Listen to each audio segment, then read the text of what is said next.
Everyone, আসসালামু আলাইকুম। Miss সুহা। আজকে আমি black and white food challenge করব। আপনারা দেখতে থাকেন। আপনারা সবাই কিন্তু কমেন্ট করুন আরও কি কালার ফুড চ্যালেঞ্জ করব। ফার্স্টে আমি খাবো হোয়াইট খাবার, খাবো কাঁঠাল।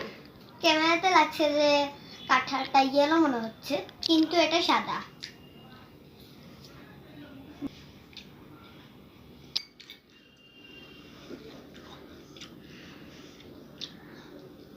কাঁঠালটা খাওয়া ডান। এখন দেখা যায় ব্ল্যাক কি খাওয়া যায়। এটা হচ্ছে হোয়াইট শিট, এটা মাংস দিয়ে খাওয়া হয়। মাংসটা তো হোয়াইট না, তার জন্য আমি শিট দিয়ে খাবো। মাংসের আর শিটটা অনেক ভালোই লাগছে। এটা রুটির মতো টেস্ট। আমের শক্ত ব্ল্যাক কোনো খাবার আর কোনো খুঁজে পাচ্ছি না, তার জন্য এটাই খাবো। খুবই তেতো। চ্যানেলতে তো খেতেই হবে, তার জন্য খাও, কিছু করেননি।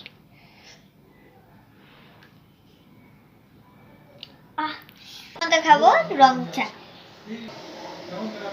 আমার রং চা এতটা পছন্দ, কিন্তু চ্যালেঞ্জের জন্য খাওয়া লাগবে। এখন খাবো সাদা ভাত। চলো খাওয়া শুরু করি। যেহেতু হোয়াইট এন্ড ব্ল্যাক চ্যালেঞ্জ, তার জন্য শুধু সাদা ভাত খাচ্ছি।